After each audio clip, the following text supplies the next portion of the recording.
En este video se llevará a cabo la explicación del proyecto final del Laboratorio de Circuitos Eléctricos y Mediciones, la elaboración de una fuente de voltaje variable, donde los integrantes son Diana Arteaga Díaz y Cecilia Velázquez Aldape. Durante este video se explicarán los principales componentes eléctricos utilizados, destacando su participación en las etapas que conforman la transformación de corriente alterna a continua, además de la salida de voltaje variable, para finalmente mostrar un resumen de cómo ocurre este proceso. Comenzando por el transformador. El transformador es un dispositivo eléctrico que permite aumentar o disminuir el voltaje de una entrada de corriente alterna. El principio básico de su funcionamiento es que al poner una corriente alterna en el embobinado primario se crea un flujo magnético en el núcleo del transformador y por lo tanto también se creará un embobinado secundario. En consecuencia, se produce un voltaje variable en el embobinado secundario que puede ser mayor o menor dependiendo del tipo del transformador, definiéndose así la primera etapa del circuito, que corresponde a la selección del transformador, ya que en el diseño de la fuente se utiliza un transformador que reduce la entrada de 120 volts AC, el cual pertenece a una toma de corriente común, a 18 volts AC.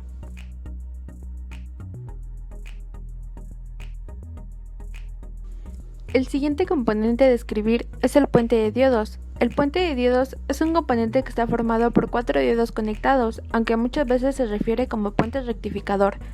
El puente de diodos se utiliza cuando queremos transformar una señal de fase alterna a continua. Es por ello que el puente rectificador está formado por 4 diodos que permiten el paso de las medias ondas positivas y negativas. Esto sucede porque los diodos invierten entre ellos y por lo tanto la onda se invierte, tal como se muestra en la animación.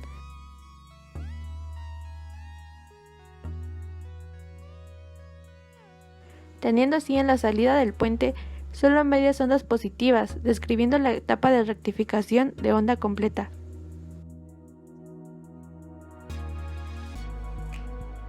Después, con el capacitor, el cual es un elemento que almacena energía y se opone a las variaciones bruscas de tensión que se le aplica, es fundamental para llevar a cabo el filtrado,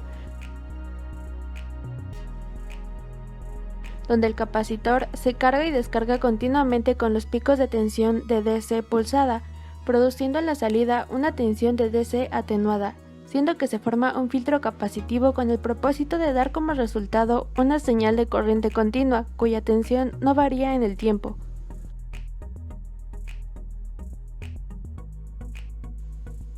El siguiente componente a utilizar es el regulador de voltaje. El regulador de tensión tendrá una salida variable, por lo tanto, el regulador propuesto es el LM317, compuesto internamente por una serie de transistores que componen un amplificador diferencial, donde sus componentes controlan la corriente que alcanzará la salida. Funciona como un circuito que consta básicamente de una resistencia fija y de una resistencia variable, para obtener el rango de voltaje entre 0 y 15 volts. Donde la tensión de entrada de DC debe ser de unos pocos voltios mayor que la tensión de salida deseada, para omitir dichas fluctuaciones.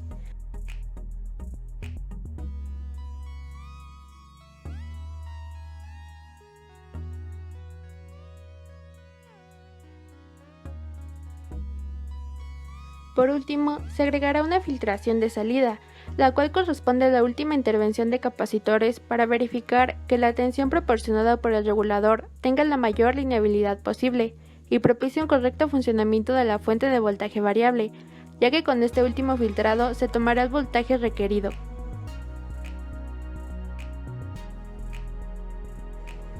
Como componentes complementarios se utilizó un potenciómetro y resistencias para hacer el divisor de voltaje en el regulador, una PCB donde se soldaron todos los componentes y un LED como indicador del funcionamiento de la fuente.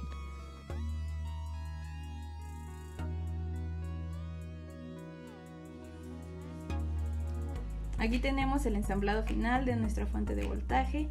Como compramos el kit, nuestra placa ya venía grabada y solo tuvimos que seguir nuestro esquemático y las instrucciones del fabricante.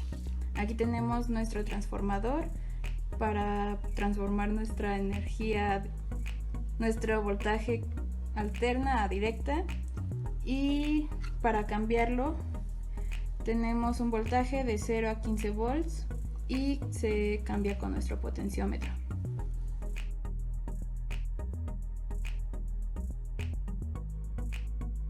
Aquí tenemos cómo funciona el proyecto. Lo que hicimos fue conectar el juguete a la protoboard para poder generar la energía necesaria para que esto funcione. Lo que tenemos que hacer es poner el voltaje. Como este tiene 2 pilas, se le suma lo de 1.5 de cada uno y lo ponemos en el 3. Y como vemos, el juguete sí funciona.